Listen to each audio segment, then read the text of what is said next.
کہ جنت میں یوں ہی چلے جائیں گے؟ تم سے قبل جو لوگ تھے انہیں جھنجھوڑ کے رکھ دیا گیا، یہاں تک کہ وقت کا جو نبی تھا وہ بھی پکار اٹھا مالک تیری مدد کب آئے گی؟ تو پھر ہم نے کہا بس اللہ کی مدد آیا چاہے۔ تو اللہ تعالیٰ نے ابتلا رکھی ہوئی ہے ہر ایک کے لیے، یہ نہیں ہو سکتا کہ دنیا میں آئیں اور ابتلا کے بغیر ہی گزر جائے۔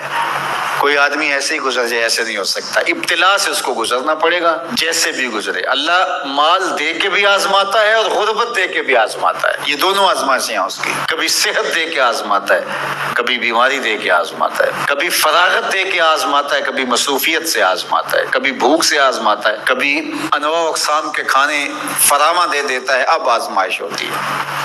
تو آزمائش تو ہے۔ اور حضور علیہ السلام سے حضرت ابو سعید خدری رضی اللہ تعالیٰ عنہ ملنے گئے تو آقا کریم علیہ السلام بخار میں مبتلا تھے، حضور کے اوپر لحاف تھا، کمبل تھا، تو انہوں نے کمبل کے اوپر ہاتھ رکھا تو بخار کی گرمی، جو جسم گرم ہو جاتا ہے بخار سے، وہ گرمی کمبل کے اوپر سے محسوس کی۔ تو حضرت ابو سعید نے عرض کی یا رسول اللہ یہ کیا؟ فرمایا ہم کو تکلیفیں دوہری ملتی ہیں، اجر بھی دوہرا ملتا ہے۔ سب سے زیادہ تکلیفیں انبیاء کو آئی ہیں، سب سے زیادہ تکلیفیں نبیوں کو پہنچی ہیں، پھر جو نبیوں کے خاص لوگ متبعین خاص، ان کی عادات کو اختیار کرنے والے۔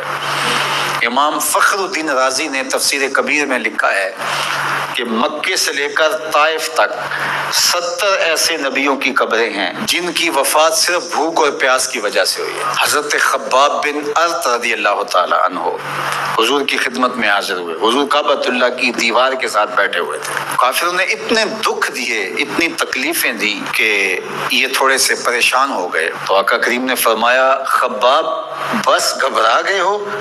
تم سے قبل ایسے لوگ بھی گزرے ہیں جس کے جسموں کو لوہے کی کنگھیوں سے چیرا گیا، حتیٰ کہ ان لوہے کی کنگھیوں کے دندانے کے نشان ان کی ہڈیوں پہ پڑے، ان کی لکیریں ان کی ہڈیوں پہ آئیں اور یوں لوہے کی کنگھیوں سے ان کی بوٹیاں نوچی گئی اور ان کو کہا گیا دین کو چھوڑ دو۔ انہوں نے کہا جو کرنا ہے کر لو، ہم دین کو نہیں چھوڑ سکتے۔ حضرت زکریا کے سر پیارا رکھ کے پاؤں تک چیر دیا گیا، لیکن پڑھو ان کی سیرت، ان کی زبان سے اف بھی نہیں نکلی، زخم پہ زخم کھا کے جی، خون جگر کے گھونٹ پی، آہ نہ کر لبوں کو سی، یہ عشق ہے دل لگی نہیں۔ تو خوشی ملے تو تب بھی اور غم ملے تو تب بھی، جو دائرے میں رہتے ہیں وہی کامیاب اور بامراد ہے۔ ظفر اسے آدمی نہ جانیے چاہے جتنا بھی ہو صاحب فہم و ذکا، ظفر اسے آدمی نہ جانیے چاہے جتنا بھی ہو صاحب فہم و ذکا، جسے عیش میں یاد خدا نہ رہی، جسے تیش میں خوف خدا نہ رہا۔ عیش کی زندگی ہو یا تیش کی زندگی ہو، خوشی کا موقع ہو یا مرحلہ غم ہو، امتحان میں یہ دیکھا جاتا ہے کہ کون سرخرو اور کامیاب ہوتا ہے۔ تو یہ زندگی امتحان گاہ ہے، کبھی مال کی فراوانی امتحان، کبھی غربت امتحان، کبھی پھلوں کی کثرت امتحان، کبھی پھلوں کا لٹ جانا امتحان، کبھی اولاد کی کثرت اور فرما بردار اولاد نصیب ہو جانا یہ امتحان، اور کبھی اولاد کا مر جانا یا نافرمان نکمی اور آوارہ اولاد پلے پڑ جانا یہ امتحان۔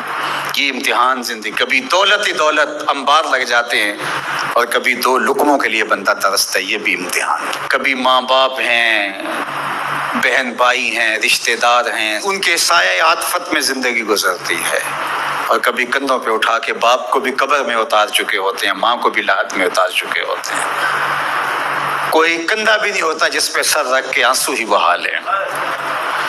وہ لمحے بھی ہوتے ہیں، وہ گھڑیاں بھی ہوتی ہیں، وہ بھی گھڑیاں ہوتی ہیں۔ تو اللہ بندوں کا امتحان لیتا ہے، دے کر کے بھی اور لے کر کے بھی۔ اب کون ہے جو دونوں مرحلوں میں شکریہ ادا کرتا ہے؟ جو اللہ کے بندے ہوتے ہیں وہ کبھی بھی اللہ کی رضا کے دائرے سے باہر نہیں نکلتے، ان کے دو ہی رنگ ہوتے ہیں، کبھی شکر کرتے ہیں، کبھی صبر کرتے ہیں، نہ ملے تو صبر کرتے ہیں، مل جائے تو شکر کرتے ہیں، اور پھر ان کے پاس فراوانی ہو تو اپنے اطراف میں رشتہ داروں کو، اعزاء کو، اقربا کو، گلی محلے کے لوگوں کو، جو ایسے حالات کے اندر جس کے پاس فراوانی ہے وہ اپنا مال لوگوں کی ضرورت کے لیے نہیں نکالتا، وہ ناکام ہے امتحان میں۔